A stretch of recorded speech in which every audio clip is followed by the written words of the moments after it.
هذا القرآن يوحدنا لطريق الخير يوجهنا الله تعالى أنزله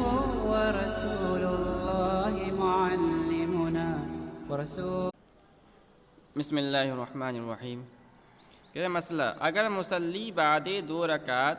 بفراموشی برائے رکعت ثالث برخاست وقعدہ اولا نہ کرد۔ ایک مسئلہ بیان کر رہے ہیں کہ مثال کے طور پر ایک آدمی ظہر کی 4 رکعت فرض نماز پڑھ رہا تھا، اب اسے 2 رکعت پر قاعدہ اولا کرنا چاہیے تھا، مگر اس نے قاعدہ اولا نہیں کیا، دوسری رکعت کا سجدہ کیا اور بھول کر پھر تیسری رکعت کے لیے کھڑا ہو گیا بغیر قاعدہ اولا کیے ہوئے، تو کیا کرے گا؟ کہہ رہے کہ اب جیسے ہی مقتدی سجدے سے اٹھ رہا تھا، اس کو بیٹھنا چاہیے تھا قاعدہ اولا، اٹھ رہا تھا اور ابھی بالکل پورا اٹھا نہیں ہے اور فوراً یاد آ گیا، یعنی بیٹھنے کے اگر قریب ہے تو وہ بیٹھ کر قاعدہ کر لے گا، ٹھیک ہے، اور اس کو اب سجدہ سہو کی ضرورت نہیں ہے، کوئی اس کی نماز میں فرق نہیں پڑا۔ اور اگر کھڑے ہونے کے قریب ہے، یعنی کھڑا ہو گیا بالکل، تو پھر کیا کرے گا؟ کہہ رہے کہ اسی طرح نماز پوری کرے گا اور سجدہ سہو کر لے گا۔ مکمل کھڑے ہونے کے بعد اگر پھر دوبارہ بیٹھ جاتا ہے، دوبارہ کھڑا ہو گیا، پھر بیٹھ کر واپس آ کر بیٹھ کر قاعدہ اولا کیا، تو اگر اس کی نماز فاسد ہو جائے گی۔ تو یہ مسئلہ دیکھیں، مسئلہ اگر مصلی بعد 2 رکعت کے بعد بفراموشی بھول کر برائے رکعت ثالث برخاست تیسری رکعت کے لیے کھڑا ہو گیا وقعدہ اولا نہ کرد، اور اس نے قاعدہ اولا نہیں کیا ہے، پس تاکہ قریب قعود بنشیند، پس جب تک قریب سے بیٹھنے کے قاعدہ کے زیادہ قریب ہو بیٹھ جائے، وہ سجدہ سہو واجب نہ شود، اور سجدہ سہو اس پر واجب نہیں ہوگا۔ اگر نزدیک قیام استادہ شود، اور اگر قیام کے نزدیک ہو تو کھڑی ہو جائے، وَأَس بعض نشستنے او نماز فاسد شود۔ یہ جملہ معترضہ ہے، ٹھیک ہے، اور یہ وہ سجدہ سہو کنت کا تعلق ہے اس سے، استادہ شود و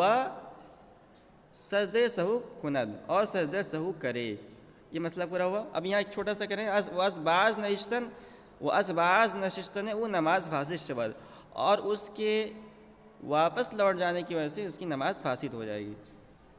یعنی اگر وہ واپس لوٹ گیا، بالکل کھڑا ہو گیا تھا اور کھڑے ہونے کے بعد پھر واپس لوٹ گیا، تو اس کی نماز فاسد ہو جائے گی۔ یہ تو مسئلہ تھا کہ 2 رکعت پر یعنی قاعدہ اولا بھول کر وہ تیسری رکعت کے لیے کھڑا ہو گیا۔ اگر مثال کے طور پر ظہر کی 4 رکعت پڑھ رہا تھا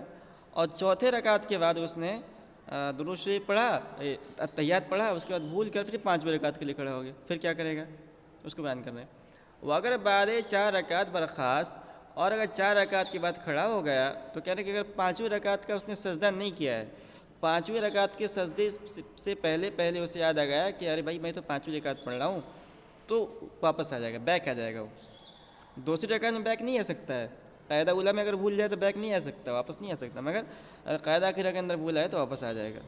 ٹھیک ہے، اور بیٹھ کر پھر سے قاعدہ کر کے سلام پھیر کے سجدہ سہو کر لے گا، تو نماز پوری ہو جائے گی، 4 رکعت نماز ہو جائے گی اور باقی سب زائد جو ہوگا وہ ضائع ہو جائے گا۔ اور اگر اس نے 5ویں رکعت کا سجدہ کر لیا ہے تو اس کی فرض نماز اب جاتی رہی، اب وہ اس کی فرض نماز ختم ہو گئی۔ اب اگر چاہے تو اسی حالت میں یعنی 5ویں رکعت پر ہی سلام پھیر دے، تو 4 رکعت اس کی نفل نماز ہو جائے گی، 1 رکعت ضائع ہو جائے گی، اور اگر چاہے تو 6 رکعت پوری کر لے، 6 کی 6 رکعت نفل ہو جائے گی۔ اور اگر بعد 4 رکعت برخاست، اور اگر چوتھی رکعت کے بعد کھڑا ہو گیا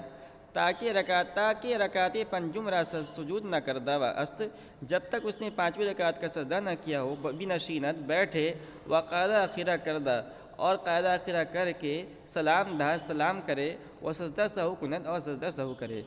وہ اگر رکعت پنجم را سجدہ کر، اور اگر اس نے 5ویں رکعت کا سجدہ کر لیا ہے، فرض او باطل شد، تو اس کا فرض باطل ہو گیا۔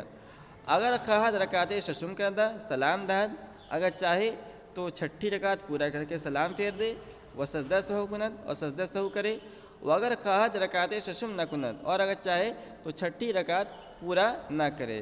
ہما جا قاعدہ آخرہ کند، اسی جگہ قاعدہ آخرہ کر لے، یعنی 5ویں رکعت پہ ہی قاعدہ آخرہ کر کے سلام پھیر لے۔ و سلام داد و سلام پھیر لے، و در این صورت 4 رکعت نفل شدہ، اور اس شکل کے اندر 4 رکعت نفل ہو جائے گی، و 1 رکعت باطل شد، اور 1 رکعت باطل ہو جائے گی، ضائع ہو جائے گی. ٹھیک ہے، تو یہ مسائل یہاں پورا ہو گئے.